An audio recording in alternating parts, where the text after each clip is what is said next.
नमस्कार प्यारे बच्चों। और आज हम डिस्कस करेंगे बहुत बहुत बहुत इम्पोर्टेंट टॉपिक जिसका नाम है गैमेटोजेनेसिस या युग्मक जनन। और ये आपको इतना बहुत इजी टॉपिक है, ये इसको एक या दो बार देखना ईयरफोन लगा के तसल्ली से, तो आपकी टॉपिक परमानेंटली क्लियर हो जाएगा। दूसरी बात, ये जो कंटेंट मैं आज आपको पढ़ाने वाला हूँ ये इतना ज्यादा इंपॉर्टेंट होगा, कंप्लीट कंटेंट। यानी अगर आप ये सोचो कि नीट का एग्जाम, इवन अगर गैमेटोजेनेसिस से नेट का पेपर भी आप देने जा रहे हो ना, नेट जानते हो ना, नेट जेआरएफ, उसके लेवल का भी मैं आपको पूरी डिटेल पढ़ाऊंगा यहाँ पे, ठीक है ना। तो ध्यान से सुनना, ध्यान से समझना, बहुत इजी टॉपिक है गैमेटोजेनेसिस। तो समझते हैं, गैमेटोजेनेसिस का मतलब होता है युग्मक जनन। इसको हिंदी में कहते हैं बेटा युग्मक जनन। युग्मक जनन, दैट मींस गैमेटोजेनेसिस। अब जैसा कि नाम में शो कर रहा है कि युग्मक जनन मतलब गैमीट बनेगा इससे, गैमेटोजेनेसिस से, तो यहां पर फॉर्मेशन किसका होगा? गैमीट का। गैमीट मतलब युग्मक, और आप सब ये तो जानते ही हो कि युग्मक अगुणित होता है, मतलब एन होता है, हैप्लॉइड होता है युग्मक, ठीक है। और युग्मक दो प्रकार के होते हैं, ये आपको ध्यान रखना है। एक होता है that is the male gamete. Male gamete, male gamete को कहते हैं नर युग्मक, और दूसरा होता है फीमेल गैमीट, और फीमेल गैमीट को कहते हैं मादा युग्मक। नर युग्मक और मादा युग्मक। अब नर युग्मक जो मेल गैमीट जो होगा उसको बोला जाता है स्पर्म या शुक्राणु, और इस स्पर्म या शुक्राणु को ही बेटा स्पर्मेटोजोआ भी कहते हैं। 12th क्लास की एनसीईआरटी की बुक के अंदर कई जगह पर स्पर्मेटोजोआ शब्द दे रखा है, तो इसका मतलब स्पर्म ही होता है। और जो फीमेल गैमीट जो मादा युग्मक होता है उसको हम ओवम कहते हैं, अंडा, फीमेल का एग। अंडा कह दो या एग कह दो या इसी को ओवा भी कहते हैं। तो ओवम का मतलब अंडा, या एग कह दो या ओवा, ठीक है। जब अपन मेंस्ट्रुअल साइकिल या मासिक चक्र के बारे में पढ़ेंगे तो मैं आपको बताऊंगा कि ओवम कैसे बनता है, हर मंथ में एक एग कैसे रिलीज होता है, वो सारी प्रोसीजर आपको डिटेल से समझाऊंगा, ठीक है। अच्छा, अब प्रश्न ये बनता है कि स्पर्म के बनने का प्रोसीजर क्या कहलाता है? तो स्पर्म के बनने का प्रोसीजर कहलाता है स्पर्मेटोजेनेसिस, शुक्राणु जनन। और ओवम या अंडे के बनने का प्रोसीजर कहलाता है oogenesis। तो अंडे का बनना oogenesis और स्पर्म का बनना स्पर्मेटोजेनेसिस। सर जी स्पर्म कहां बनेगा? तो स्पर्म या शुक्राणु का निर्माण टेस्टिस यानी वृषण के अंदर होता है, और ओवम या अंडे का निर्माण बेटा ओवेरी के अंदर होता है, अंडाशय के अंदर होता है। बहुत काम की डिटेल बता रहा हूं, फिर से रिपीट करता हूं। गैमेटोजेनेसिस मतलब युग्मक जनन, और गैमेटोजेनेसिस से युग्मक बनेंगे, गैमीट बनेंगे। जंतु जगत का ये नियम है, अगर कुछ जगह अपवादों को छोड़ दो तो सभी जगह पर जो गैमीट बनता है युग्मक हमेशा हैप्लॉइड होता है, अगुणित होता है। युग्मक दो प्रकार के होते हैं बेटा, एक नर युग्मक और एक मादा युग्मक, दैट मींस मेल गैमीट और दूसरा फीमेल गैमीट। अब जो मेल गैमीट नर युग्मक होता है वो स्पर्म या शुक्राणु होता है, मानव का शुक्राणु, जिसको स्पर्मेटोजोआ भी कहते हैं। और स्पर्म टेस्टिस के अंदर, नर के अंदर वृषण जो होते हैं, वृषण के अंदर बनता है। जबकि फीमेल गैमीट ओवम या एग या ओवा होता है, जो कि ओवेरी के अंदर या अंडाशय के अंदर निर्मित होता है। स्पर्म का बनने का प्रोसीजर स्पर्मेटोजेनेसिस कहलाता है, और अंडा या ओवम, ओ से याद रखना, एग का बनना oogenesis कहलाता है। आगे बात समझ में? तो एक बार इसका स्क्रीनशॉट ले लो ताकि आप नोट्स मेंटेन कर पाओ, और उसके बाद में डिटेल से पढ़ाने वाला हूं आपको स्पर्मेटोजेनेसिस, ठीक है। इसका स्क्रीनशॉट ले लो बेटा। चलो अब पढ़ते हैं स्पर्मेटोजेनेसिस, शुक्राणु कैसे बनता है, स्पर्म कैसे बनता है। देखो सर, हेडिंग है आपका दैट इज स्पर्मेटोजेनेसिस।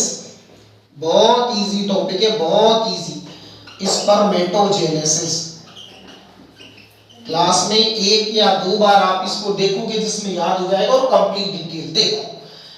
स्पर्मेटोजेनेसिस को बोलेंगे शुक्राणु जनन, क्या बोलेंगे, शुक्राणु जनन।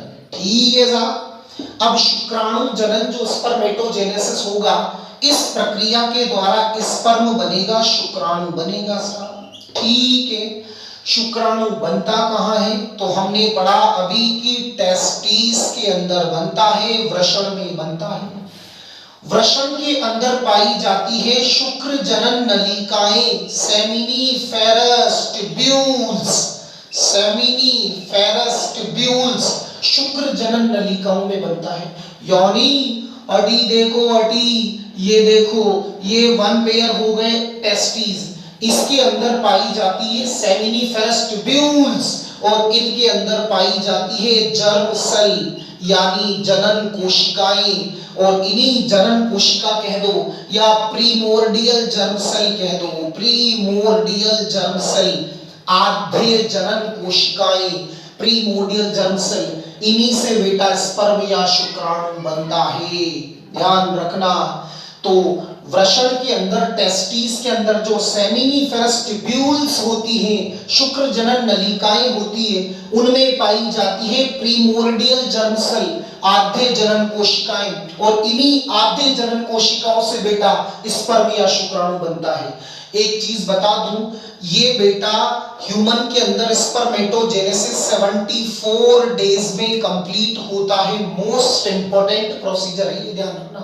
74 दिन में जो है बेटा ये कंप्लीट होता है। दूसरी बात, अब दिमाग में प्रश्न ये आता है कि स्पर्म बनना स्टार्ट कब होते हैं? शुक्राणु क्या पैदा होने के साथ ही बनने लग जाते हैं कि एक निश्चित आयु में बनते हैं?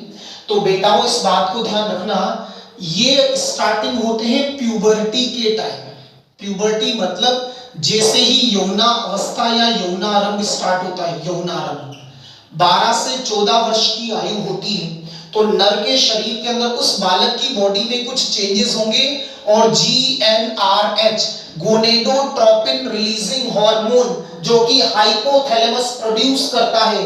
वंस अगेन रिपीट कर रहा हूं, in age of puberty hypothalamus produce a protein hormone which are known as the gonadotropin releasing hormone, और जैसे ही उस बालक के अंदर ये रिलीज होना स्टार्ट हुआ, ये हार्मोन बोलेगा कि टेस्टिस, वृषण, अब तो स्पर्म बनाना चालू कर दो। उसके पहले नहीं बनते बेटा, और उसके बाद बनना चालू हो जाते हैं। और ध्यान रखना, नर के अंदर शुक्राणु पूरी जिंदगी भरी बनते हैं, आजीवन बनते हैं, क्योंकि ये जो जर्म सेल होती है वो इमोर्टल होती है, अमर होती है। मादा के अंदर, फीमेल में जो अंडा बनना स्टार्ट होता है वो 45 से 50 वर्ष की आयु में बंद हो जाता है, क्योंकि मेंस्ट्रुअल साइकिल क्लोज हो जाता है बेटा, जिसको मेनोपॉज कहते हैं। लेकिन नर के अंदर शुक्राणु का फॉर्मेशन आजीवन होता रहता है, क्योंकि ये जो जर्म सेल होती है या प्रीमोर्डियल जर्म सेल होती है, ये बेटा इमोर्टल होती है, अमर होती है। तो भले ही अमाउंट कम हो जाता है लेकिन बनते कंटिन्यूअसली है। ठीक है बेटा, तो एक बार इसका स्क्रीनशॉट ले लो। मैं एक चीज और ऐड कर दूं इसी के अंदर, ये शायद आपने कई जगह पर रेफरेंस बुक के अंदर भी पढ़ी होगी ये चीज, लेकिन ये जो मैं बताने जा रहा हूं ये चीज आपने शायद ही पढ़ी हो। ह्यूमन के अंदर होलोगोनिक प्रकार का स्पर्मेटोजेनेसिस होता है। जो बच्चे नीट की तैयारी कर रहे हैं, आरपीएससी फर्स्ट ग्रेड के अंदर, सेकंड ग्रेड के अंदर जो तैयारी कर रहे हैं बेटा, वो विशेष ध्यान रखना, होलोगोनिक शब्द नॉर्मल 12th वाले बच्चे को ये याद नहीं रहता। होलोगोनिक का मतलब होता है पूर्ण जनी प्रकार का। सर आपने ये लिखा तो दिया, इसका मतलब भी बताओ। देखो, अगर मैं ये टेस्टिस मान रहा हूं तो इसके अंदर बेटा स्पर्म बेटा परिधि वाले भाग में बनते हैं, पेरिफेरल पार्ट में, और परिधि से बनकर के इसके अंदर केंद्र की ओर डाले जाते हैं।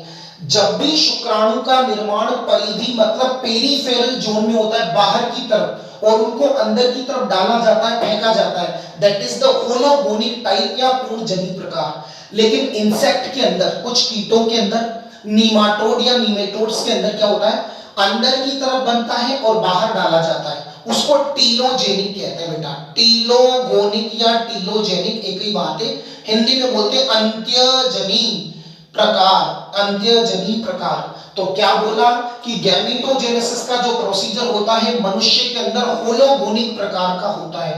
एक बार इसका स्क्रीनशॉट ले लेना ताकि आप नोट्स मेंटेन कर पाओ। ये स्क्रीनशॉट लेकर इसको 2 बार देख लिया करो, जिसमें मामला सेट होगा। ठीक है, स्क्रीनशॉट ले लो इसका। नेक्स्ट, नेक्स्ट, ठीक है। अच्छा, हमने ये चीज तो पढ़ ली, लेकिन स्पर्म बनता कैसे है उस सारी चीज को समझेंगे बेटा। ये 2-3 की पॉइंट है कि होलोगोनिक प्रकार का होता है। स्टार्ट कब होता है? प्यूबर्टी के टाइम, जब गोनेडोट्रोपिन रिलीजिंग हार्मोन जो है बेटा वो स्टार्ट हो जाता है। कौन प्रोड्यूस करता है इसको? हाइपोथैलेमस। और हाइपोथैलेमस प्रोड्यूस करके पिट्यूटरी ग्लैंड के पास सिग्नल भेजता है। पिट्यूटरी ग्लैंड से ल्यूटिलाइजिंग हार्मोन LH और FSH प्रोड्यूस होता है, वो टेस्टिस पर जाके वर्क करता है बेटा। ये चीज मैं आपको हार्मोनल कंट्रोल अगले लेक्चर में डिस्कस करूंगा, लेकिन एक चीज समझ लो, आप स्क्रीनशॉट लिया सबने? चलो आगे समझते हैं।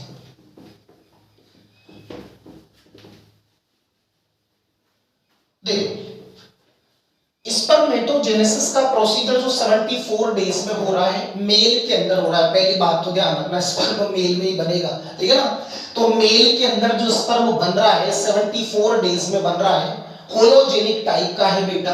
और दैट इज, हमने कहा कि ये जो है टेस्टिस के अंदर वृषण में बनता है। अब इसके बारे में मैं 2-3 चीजें बता दूं। स्पर्मेटोजेनेसिस को 2 पार्ट में डिवाइड करते हैं। स्पर्मेटोजेनेसिस, शुक्राणु जन्म। शुक्राणु बनना बेटा 2 स्टेप में पूरा होता है, स्टेप फर्स्ट और स्टेप सेकंड।